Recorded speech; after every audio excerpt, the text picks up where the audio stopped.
अदालत ने चौधरी परवेज इलाही को 6 रोजा जिस्मानी रिमांड पर नैब के हवाले कर दिया। अदालत ने सुप्रीम कोर्ट और हाई कोर्ट का फैसला आने तक केस को चलाने की इस्तदा मंजूर कर ली है।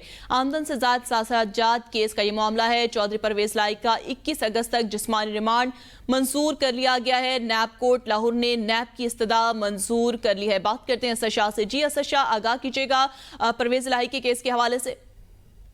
जी बिल्कुल, मैं आपको आगाह करता चलूं कि साबिक वज़ीर आला पंजाब चौधरी परवेज इलाही को आमदन से ज़ायद साजात में गुजरात के केस में जो नैब ने गिरफ्तार किया था। आज नैब ने एहतसाब अदालत में चौधरी परवेज इलाही को सख्त सिक्योरिटी के हिसार में अदालत के रूबरू पेश किया है। जो जस्टिस शहजाद कियानी उन्होंने केस की समाअत की है।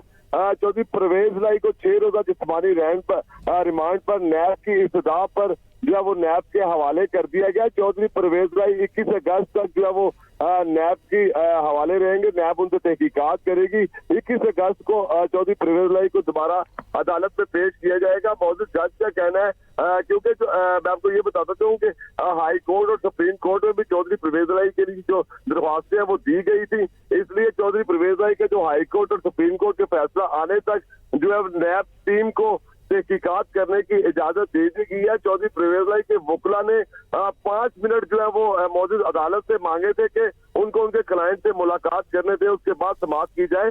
तो समाअत जो है वो वक्फे के बाद जब दोबारा शुरू हुई तो चौधरी परवेज इलाही का 6 जो दिन का जो रिमांड है जिस्मानी, वो नैब को आज दे दिया गया।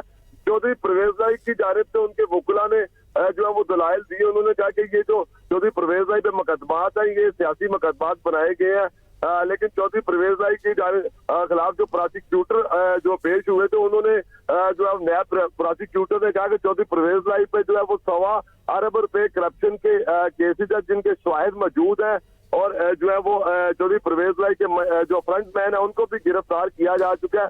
इसलिए चौधरी परवेज इलाही से भी तहकीकात करना भी बाकी है, इसलिए जो है वो रिमांड दिया जाए। अदालत ने नैब की जो